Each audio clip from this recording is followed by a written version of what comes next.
Yeah, I need that play. And we are live. What's happening? What's happening? Talk to me. What's up? You know how to rocking. We got a very, very, very, very, very special guest in the building today. Yes, sir. I don't know if y'all noticed the background at all, but just go ahead and point. Go ahead and point to your little mini me to the left of you. Man, got your name to see the how top. rocking? Yeah. Yes, absolutely. Yeah. Danny motherfucking Fresh. Newly rebuilt, newly refreshed. Yeah. Fresh. Yeah. Go ahead and introduce yourself, and then let them know where we're at today.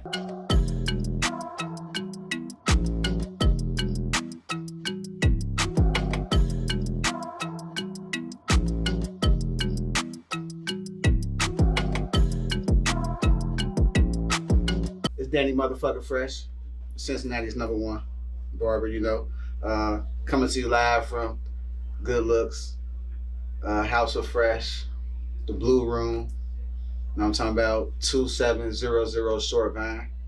You know, new guy in the hood.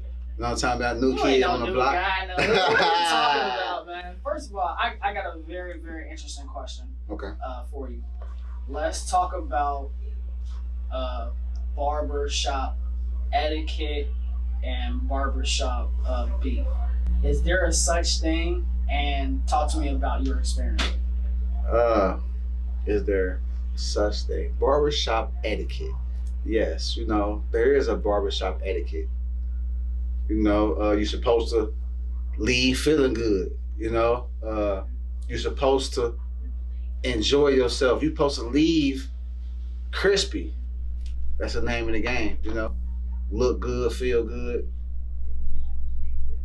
And we mean etiquette. What do you mean by etiquette? You know, to be more precise.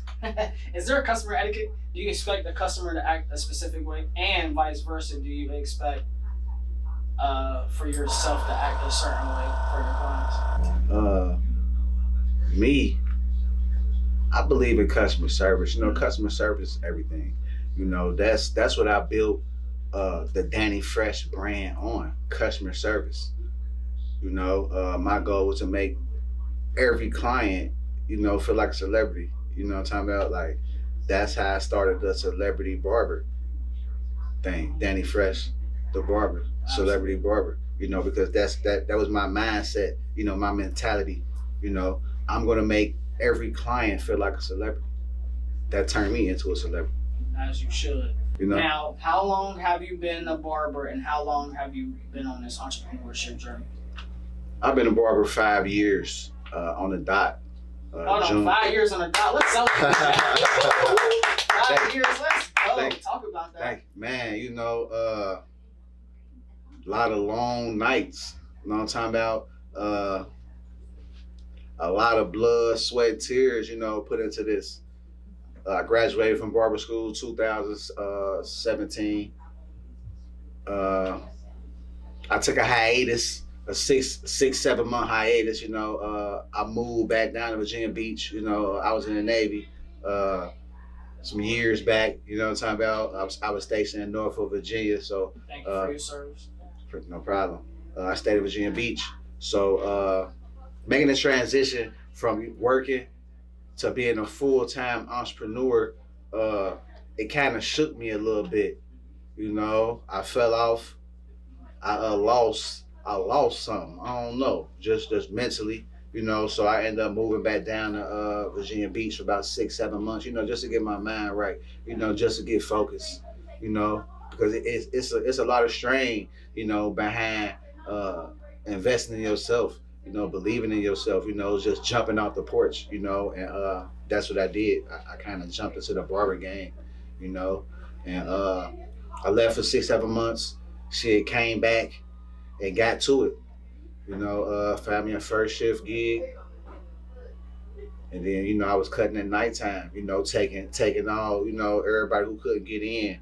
I was taking all the stragglers, you know, and I turned up. I was passing out cards in barber school, you know, and during that time when I started, I realized that Cincinnati really didn't have like a celebrity barber, like somebody who was turned doing this shit, you know, someone who actually took this shit seriously. You know, my goal 4 or 5 years ago was to become a household name. You know what I'm saying? Like, I wanted to be the #1 barber in the city. So I went ahead and put plays together to make that happen. You know, I stayed. I came in the shop the earliest. I stayed the latest. Uh, I passed out cards at all the main events. You know, I was going to all the Cincinnati public schools. Cutting classrooms of kids for free. Because I knew that practice makes perfect. And at the same time, I was making a little kid smile. I was taking the burden off a single mother or a father or a family, what I'm saying, who couldn't, pay to get their kids haircut. You know what I'm talking about? And I just knew that what you put into this, you get back, especially when it's positive. So on top of that, I was just getting to it, getting to it. Then I started putting my face on bench billboards. And then I end up putting my face on buses. Uh, what really turned me up, I ain't gonna lie, quarantine. During the quarantine, all the barbershops shut down. I remember cutting hair in my kitchen. You know, I used to have a line outside my back door. You know what I'm talking about? You feel me? And cutting in the quarantine, like, slow everything down. Everyone was just grateful to have a haircut, so I could take my time and perfect my craft. So uh, I definitely ran it up during the quarantine. Pandemic? Man. We call that a pandemic. That's what we call quarantine. Man. Hey, look, every day we eating crab legs. You know what I'm talking about? Bottles of 1942. You feel me? Talk about that. And I want to go back to prior to you starting the entrepreneurship journey and prior to you being in the Navy, correct? For sure. Did you grow up around any entrepreneurs? Did you see an example of an entrepreneur in your life, especially for a young black man in this community? I would say my pops. My pops was a hustler. So I watched how he hustled. My mom, she worked second shift. I was the oldest out of four boys. So I was the oldest. So I was there, with my dad, when he was busting moves, hitting licks. You know what I'm talking about? Like, I was around all the hustles. Plus when I was young, my pops was telling me, like, being a barber is a good way to get to the money. Like, you can be your own boss. And I remember him telling me that because he used to take us to all the barbers in the city around that time. Like, I remember me and my little brothers going to the barbers who cut out the house, in the basement, in the barber shops, downtown, the high rises, So I remember those moments. So then I saw my mom. My mom worked hard. I saw when she went to work every day. Got to it, provided, for the household. Also, one of my best friends, Shark the barber, he was cutting hair. Shit, Shout out to Shark. For sure. He was cutting hair when we was like 14, 15. You know what I'm saying? So, hey, bro used to line me up every week. You know what I'm saying? Every week for school, So I was around it. I was always around it. Then, when I got down to Norfolk, Virginia, shit, I was down there cutting hair because all the barbers in Norfolk, Virginia was trash. So I was cutting shit. All the white boys, the Mexicans, everybody, on the ship. You know what I'm talking about? I just didn't never take it seriously, until recently. Now, pause on that moment, right? You didn't take it seriously. So when you decided to become an entrepreneur, what did people around you, how did they react to that, you becoming an entrepreneur? Because we all have different feedback and reactions from our family and our friends. What was yours? Right. Shit. I mean, it varied. I remember an ex, one of my exes or whatnot, for when she was with me when I was working. And she was there when I transitioned to going to barber school and becoming a barber. And when shit took off, like when I was cutting every day, 15, 16, 17 hours a day, you know what I'm talking about? Uh, she switched up, you know, talking about how I was too busy.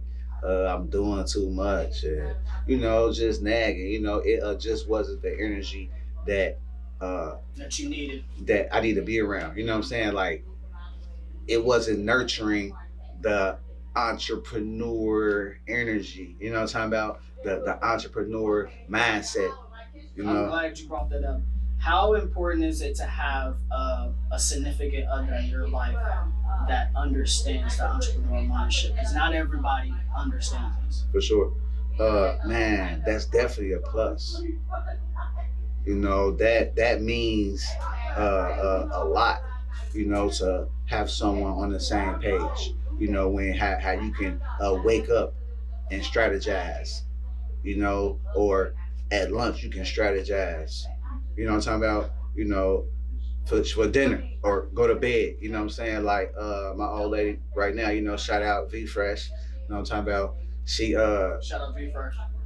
You know, she's always there to encourage me, motivate, inspire, you know, and strategize also. You know what I'm saying? She's the director of operations, you know, for the Danny Fresh brand, you know, so it's beautiful. It's a perfect fit because every day it's about progress, you know, all day, every day.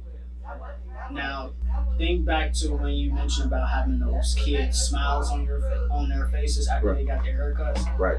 How important is it to showcase being a black man from this neighborhood that you can be an entrepreneurship and there's a way for the younger kids in the community that is a option as well for them? Because that's not something that I've seen a lot growing up. Yeah, for sure. Man, that's why I do this for real. You know, I do this to inspire and motivate. You know, to let the kids know that you don't have to sell dope, or you know you don't have to shoot a rob. You know, to be successful. You know what I'm saying? Like there are plenty of ways. You know how you can be successful in this world. Uh, get a trade. I tell all the young guys who you know I come across, shit, get you a trade. You know, like you don't have to go to college or you know go to work. You know what I'm saying? There's other ways. You know how you can get to the money. You know, and not just barbering. You know, I let them know, be an electrician, be a plumber, carpenter. You know, you can turn yourself into a brand. You know, you can do the same thing I did. You know, being an electrician or you know being a plumber. You know, it's all on you. It's all about your mindset.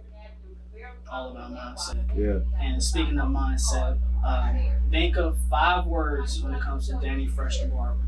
5 words you can't use fresh Right. or barber. For sure. Ambitious. Man. Leader. Mm. Strong. Intelligent. Elite. I love it. Those words speak. They speak volumes, right? And what's next for Danny Fresh Barber? Where do you see him for the next 5 to 10 years? Next 5 to 10 years. Man. You know, progress. You know, right now we just moved to Shorevine, you know, Clifton area. You know what I'm talking about? We're moving. We're just looking to get bigger every day.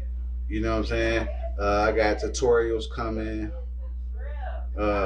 Man, so much marketing consulting, all that. You know what I'm saying? I plan to start touring myself.